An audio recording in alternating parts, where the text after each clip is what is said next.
pandemi ini, kalian pernah nggak sih ngerasain stres? Entah karena tugas, pekerjaan, atau rutinitas sehari-hari? Pasti pernah dong ya. Nah, ternyata ada loh hubungan antara fungsi perawat dengan stres di masa pandemi. Kalau kalian belum tahu, yuk simak video berikut ini.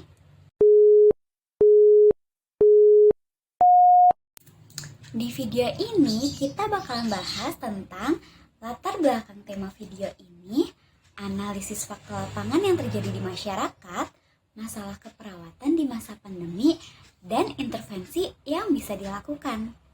Latar belakang kondisi pandemi COVID-19 ini ternyata dapat mengganggu psikologis kita. Banyaknya berita tidak benar terkait COVID-19 ini dapat membuat kita semakin cemas. Jika kondisi psikologis ini memburuk, bisa-bisa kita mengalami stres psikologis. Stres ini dapat ditandai dengan sakit kepala, sulit tidur, hingga gangguan fisik lainnya. Sebelum kita membahas lebih lanjut tentang intervensi stres melalui fungsi perawat, ada beberapa pokok bahasan yang perlu diketahui, yaitu pertama, stres. Stres dalam KBBI berarti ketegangan, gangguan atau kekacauan mental dan emosional yang disebabkan oleh faktor luar. Secara medis, stres berarti reaksi fisik dan psikis dalam menghadapi tuntutan, sehingga terjadi gangguan kestabilan dalam menjalani hidup atau terjadi ketegangan dalam pikiran penderita. Yang kedua, intervensi keperawatan. Intervensi keperawatan berarti tanggapan perawat dalam mendiagnosis dan memberikan perawatan kepada pasien yang didasari data ilmiah. Yang ketiga, fungsi perawat. Fungsi perawat yang utama adalah menjadi mitra yang membantu klien dalam keadaan sehat atau sakit dengan tujuan meningkatkan derajat kesehatan melalui layanan keperawatan. Secara khusus, ada 3 fungsi perawat, yaitu yang pertama fungsi independen perawat yang berarti perawat melakukan tugasnya secara mandiri tanpa bergantung kepada orang lain. Yang kedua, fungsi dependen perawat yang berarti perawat melaksanakan tugas sesuai instruksi atau limpahan tugas dari perawat lainnya. Dan fungsi interdependen perawat yang berarti perawat memiliki peran yang saling terkait dengan profesi kesehatan lainnya. Yang keempat, masa pandemi COVID-19. Sejak Desember 2019, terjadi penyebaran virus baru hasil mutasi dari virus yang pernah ada. Virus tersebut adalah virus corona yang menyebabkan COVID-19. Virus ini akan menyebabkan gangguan pernapasan pada orang-orang yang terjangkit. Berdasarkan penelitian yang dilakukan oleh Mustain, Wery, Tri, dan Dika pada tahun 2021, yaitu mengenai pengaruh pandemi COVID-19 terhadap tingkat stres pada lansia di Desa Manang, menyatakan emosi yang berubah-ubah seperti mengalami perasaan khawatir, kecemasan, serta stres merupakan respon yang dianggap biasa saat mengalami situasi pandemik seperti saat ini. Bentuk perubahan emosi ini dapat diartikan sebagai metode proteksi diri atau pertanda akan muncul bahaya yang akan dilewati. Namun, jika perubahan emosi disikapi secara berlebihan, maka dapat terjadi kegelisahan dan mengganggu keadaan jiwa seseorang, bahkan menyebabkan seseorang mengalami depresi. Selain lansia, mahasiswa pun rentan mengalami stres. Stres pada mahasiswa dapat terjadi akibat perubahan sistem pembelajaran, beban belajar yang meningkat, tuntutan untuk memahami materi dalam waktu singkat, serta kejenuhan dalam menjalankan metode belajar secara daring. Sejalan dengan penelitian yang dilakukan oleh Dirga pada tahun 2021, sebanyak 100 orang mahasiswa Fakultas Kedokteran Universitas Sumatera Utara yang menjadi responden penelitiannya mengalami stres dengan tingkatan yang berbeda seperti data yang ditampilkan sebagai berikut. Di samping itu, pekerja kantor yang melaksanakan work from home dan perawat pun dapat mengalami stres. Sesuai dengan penelitian mengenai gambaran tingkat stres perawat pada masa pandemi COVID-19 di Rumah Sakit Umum Daerah Dr. Zainul Abidin, terungkap bahwa perawat pun mengalami stres dengan tingkatan yang berbeda. Umumnya, para perawat tersebut mengalami stres ringan, sedangkan pada pekerja yang mengalami WFH, merujuk pada penelitian gambaran tingkat stres dalam pelaksanaan work from home selama masa pandemi COVID-19 di DKI Jakarta, sebanyak 106 pekerja mengalami stres dengan tingkatan yang berbeda. Umumnya, para pekerja mengalami stres sedang. Nah, selanjutnya kita akan membahas mengenai masalah keperawatan yang berhubungan dengan stres di masa pandemi COVID-19 ini. Dalam beberapa penelitian terungkap bahwa masyarakat di masa pandemi ini terdapat berbagai macam efek stres, gangguan berupa serangan panik, depresi, ketakutan berlebihan, hingga perubahan beban dan suasana akademik, kerja, dan keluarga menjadi penyebab utama dalam stres di kalangan masyarakat. Oleh karena itu, kebutuhan psikososial menjadi kebutuhan yang perlu untuk dipenuhi di masa pandemi ini. Kebutuhan psikososial merupakan perubahan-perubahan yang terjadi dalam kehidupan seseorang yang saling berpengaruh antara sifat psikologis dan maupun sosial. Gangguan psikologis dapat ditimbulkan oleh pengaruh antara timbal balik antara masalah kejiwaan dan kemasyarakatan akibat terjadinya gejolak sosial dan atau perubahan sosial pada masyarakat menurut Departemen Kesehatan tahun 2011. Dalam kutipan Alsop et al. Tahun 2020, dibandingkan cedera fisik, gangguan psikologis merupakan masalah yang lebih lama dan lebih luas. Permasalahan psikososial perlu diidentifikasi segera pada klien agar gangguan jiwa dapat dicegah, karena jika tidak tertangani dengan baik akan memicu pada permasalahan kejiwaan yang berdampak pada kehidupan seseorang individu. Nah, bisa dilihat berikut adalah masalah-masalah keperawatan yang berhubungan dengan stres masa pandemi COVID-19 ini. Berdasarkan tinjauan literatur dan hasil analisis kami, yang pertama ada gangguan harga diri, yaitu yang berhubungan dengan orang-orang yang mengalami positif COVID, juga orang-orang yang berdampak terhadap ekonomi, kesehatan, pendidikan, dan lain-lain. Yang selanjutnya itu kecemasan atau ansietas di masa pandemi ini. Biasanya orang-orang mengalami khawatir, cemas, firasat buruk, mudah tersinggung gitu ya, takut akan pikirannya sendiri, terus mudah terkejut, panik, tidak tenang, gelisah, takut sendirian, dan lain-lain. Selanjutnya ada coping yang tidak efektif. Ini terjadi karena ketidakmampuan seseorang memecahkan masalah dan perilaku penyesuaian diri.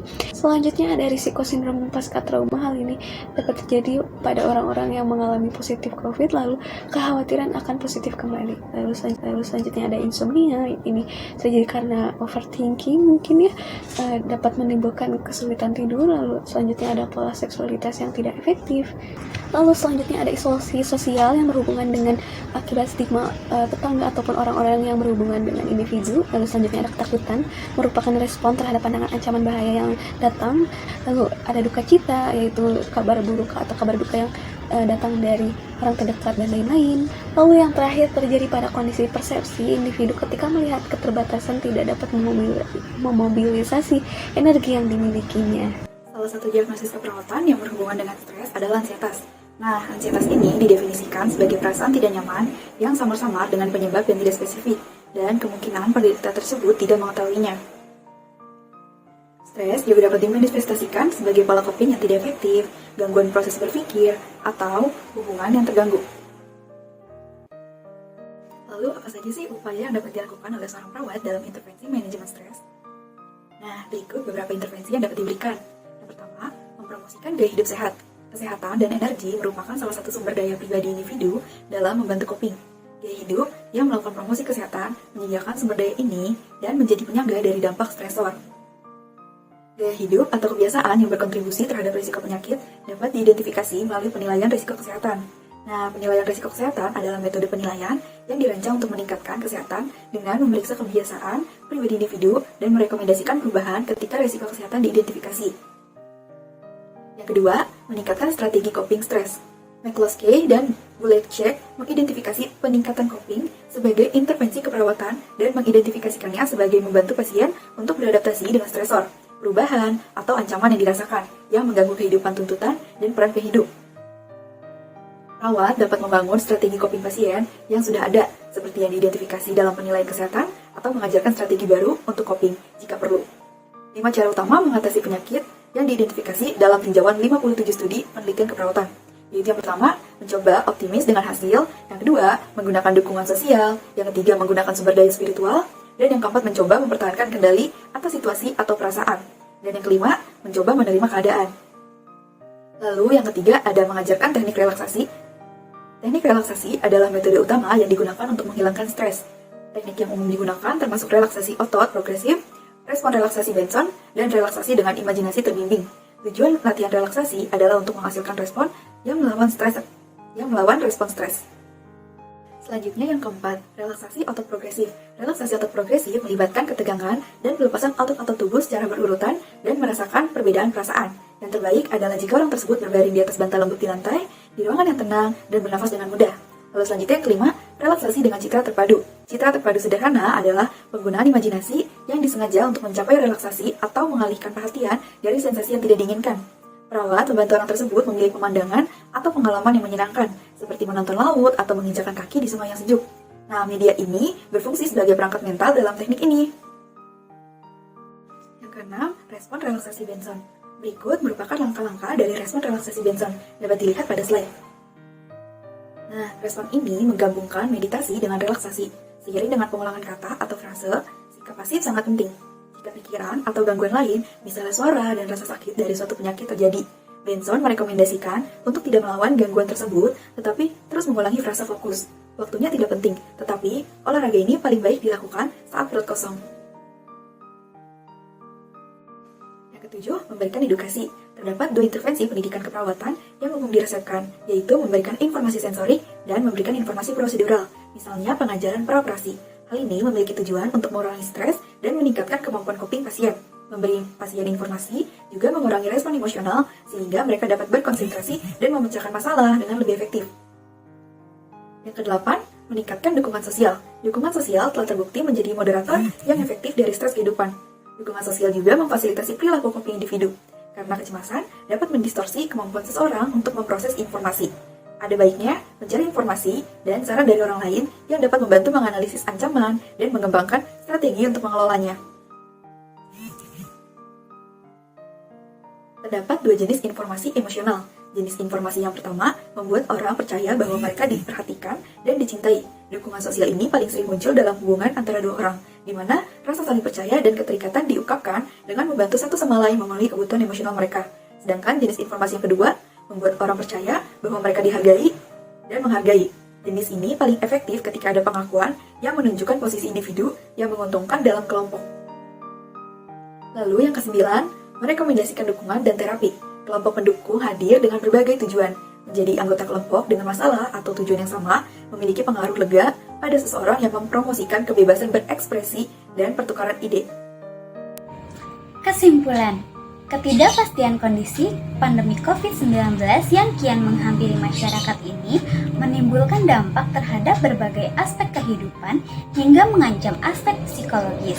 Salah satunya adalah stres.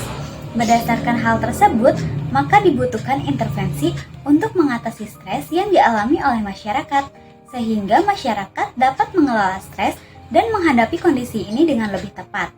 Stres dapat mempengaruhi tingkat emosi, fisik, hingga proses berpikir pada seseorang. Stres yang dialami oleh masyarakat di masa pandemi berhubungan dengan masalah psikososial. Hal ini ditandai dengan adanya stresor yang berkaitan antara kondisi sosial dengan kehidupan individu. Gangguan kebutuhan psikososial di masa pandemi COVID-19 mencakup beberapa komponen, yaitu stres dan coping, konsep diri, spiritual, seksualitas, duka cita, dan pengalaman kehilangan. Manusia memiliki respons yang bervariasi terhadap stres, sehingga untuk dapat mengetahui sumber stres dan diagnosis yang akurat, diperlukan intervensi dan tujuan yang spesifik agar mengarah pada hasil yang lebih baik. Manajemen stres yang dilakukan bertujuan untuk mengurangi dan mengendalikan stres serta meningkatkan coping. Perawat mungkin menggunakan metode ini tidak hanya dengan pasien mereka, tetapi juga dalam kehidupan mereka sendiri, terutama di situasi pandemi seperti saat ini. Tujuan promosi kesehatan ini untuk terpenuhinya kebutuhan mencegah terjadinya penyakit, meningkatkan kualitas hidup, dan menurunkan biaya perawatan kesehatan, serta mengetahui cara pengendalian stres. Metode pengurangan stres dan peningkatan coping dapat berasal dari sumber internal dan eksternal.